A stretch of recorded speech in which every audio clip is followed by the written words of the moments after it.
Okay. I made it to Thailand. Oh my god. So I'm actually doing this. The night views are fantastic. Oh my god, I actually did this. I actually did this. Whew. So I got in.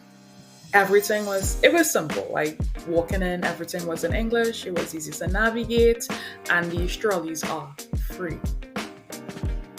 Let me preface with saying that I was very excited. So this video is a bit shaky and a bit multi-oriented, but this just adds to the experience, right?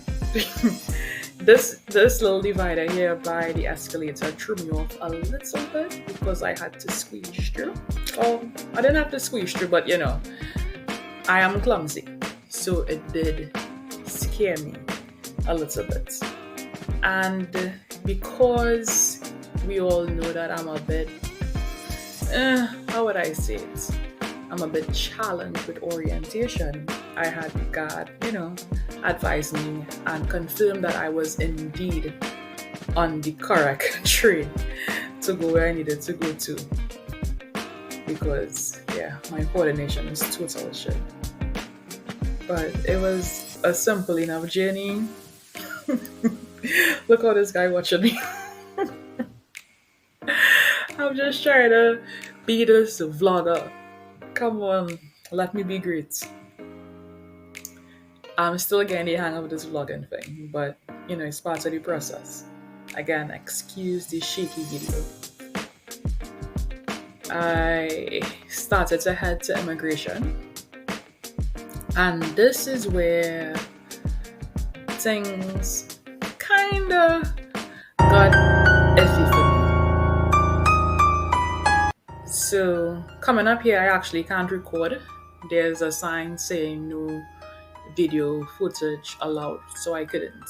So I'm just pointing at the ground, trying to capture what's really taking place here. And what is happening here is I am panicking. I am panicking. So I believe he's not an immigration officer, but an officer nonetheless. And he is just like briefing me before I make it to immigration. So he stopped me and he asked me some questions like where I'm from, the type of visa. And I gave him the answers. I was very confident. I did the research and I'm ready to go. Only to find out that we have an issue. So Trinidad and Tobago is on a list. We are on a list for yellow fever, along with other countries. And so this means I needed to go to the health section first, but let me explain what this is. So because you're on this list, you need to have something called a T8 form, or you submit proof of vaccination. So that document I was showing you there is essentially this. You could find it on the website. You could go there yourself and Google it. So there's a list of countries that need to show proof of vaccination or simply submit a T8 declaration form on entry. But I did not know this, right? So I am giving you this information so you don't have to be shocked and surprised and worried like I was. I was outright panicking because I wondered, did I need to go back? Would I not be admitted? Would I be sent back? I had all the questions running through my mind. I was panicking because this wasn't a short flight, right? And I really didn't see this in my research. But it was simple, it was straightforward. You could see the form here, nothing has changed. It lists all the countries. some in Africa, some in South America and the Caribbean. Small Macy's, the form is very straightforward. There's an English option, and it just gives you some really, really straightforward stuff. It confirms the country that you're in, well, your country of origin, and you essentially just click and go through. So this is me calming you. No need to be afraid or scared or having your anxiety hide the way mine was. You just fill the information, click, click, clickety, click, click, and push through. My word. Looking at this while I'm doing this video just takes me all the way back, and my heart is racing with the memory of what this was.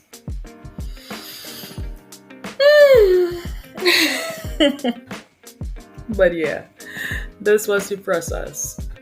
Because I know this wasn't very clear, like these images, this video. Again, I was excited and now my anxiety is high while I'm recording, so I did that little extra piece for you. So let us continue. The lovely officer directed me to where I needed to go, which is I believe it was the health section. And tell me what happened. By now I think I am quite predictable. I got lost. I had to find my way back, and when I got there, it wasn't as terrifying as I thought it would be. He looked at my documents when I got there. He asked me a couple of questions, where I was, where I came from, how long was I there for, what else he asked? Some pretty simple questions, and then he gave me a piece of paper saying that every little thing's gonna be alright. And then I went back into the immigration line a bit more assured, a bit more comfortable, because he did reassure me that, it's okay. This is all you need. And I believe he allowed me to go to like an expedited or priority line. He sent me to since I was already there and I left and I came back. And I am officially inside now. Ooh, child. That was an experience. It's my first time stepping out of South America and North America, and it was scary. I wouldn't lie. It scared me. I'm usually not a punk, but I was a punk for that. Look at my three-wheeler. Remember, I'm missing a leg on my suitcase, right? So, yeah. My three-wheel darling. Yeah. It was... my anxiety was high. It definitely was high. I was in the cool, calm crystal that everyone knows here. I was calm on the outside, panicking on the inside. Right, so, got my bags, getting ready to leave. Pretty straightforward. And I'm still coming to terms with the fact that I'm in friggin' Thailand. Like, I did it.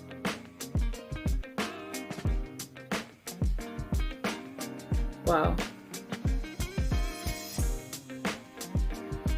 The airport, it was nice, but I'm just wondering, like, okay, what now? What do I do now? What's next? You're here.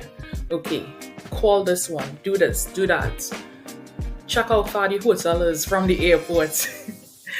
So I immediately went into, I guess, management mode to ensure I had everything I needed. And while heading out, my mind said, you should probably get some cash. So I went to seek out a Gambio to exchange some cash. I had how much did I have? I think I had like $1,000, $1,200, and I found a Gambio, and I went and I changed it just in case I needed cash to just do anything. Because remember, as much as you read, as much as you research, anything could happen, right? And cash is always king. For some reason, my cards decide not to work, or I lose them. Like anything, any random crazy situation happens, cash is king and I could use cash. So, went to the exchange, got some cash, and I oriented myself again to be able to find the rideshare area. While navigating, I booked a Grab to get to the hotel. So now I'm trying to navigate towards the pickup point. And you know how great I am with navigation. Yeah? I'm fantastic, I tell you.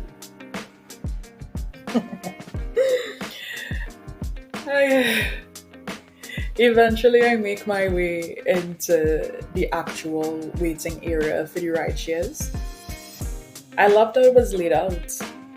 It seemed pretty self-explanatory. You have the grab signs, you have the markers, you have staff on the ground, you have your waiting area, and what you're supposed to do is pay attention to the vehicles that come in, look at the license plates, and board your vehicle when it arrives. A certain person in this video maybe was caught up in filming or doing something else, but they did not notice when their vehicle arrived.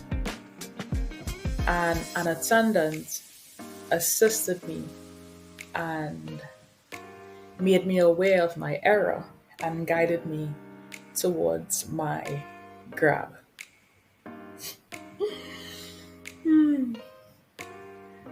I always have an adventure. It always feels like I'm in a little adventure book at times. And we're off. On the ground, driving to my hotel. Finally. I booked the Zircon Hotel. It was between $20 to $22 a night, which included breakfast, which I was grateful for because I wasn't about to go anywhere and hunt and look for anything after the day that I had. If you can't remember, just go back to the previous videos. It's been long. It's been long. I did appreciate the hotel. This is my first view of what accommodations look like in Bangkok. And I was impressed because I definitely couldn't get this at this price point at home. Bet your bottom dollar this ain't happening. I ain't getting this for that. But I'm definitely not in the US. I ain't getting it in Trinidad and I ain't getting it in the US. So I was pleasantly surprised to see that. So this is just me looking out on the back balcony. Like, just taking any views. Just taking any views. So you remember this little room bar, right? I have never seen a feature like this before. It surprised me the very first time. So when you get into the room, you stick your key card into the slot and it powers the room up. Electricity, air condition, all the electrical stuff, right? However, when you remove it, if you were timing this video, I didn't speed it up or slow it down. 30 seconds after, when you remove it, everything shuts off. Power is gone. Tiantek passed through. So, cool. I know I probably seem like a how you call it? Trinidad will say like another see, but cool is cool. And it's cool to me. So, whatever. Took a shower, wang down, and this is the end of my night. I was knackered. I found a show to watch after it, and I watched it in Thai. And I was like, yeah, girl, watching after it in Thai. And that was it. Until tomorrow, when I'll go and see my condo for the very first time. For the very first time.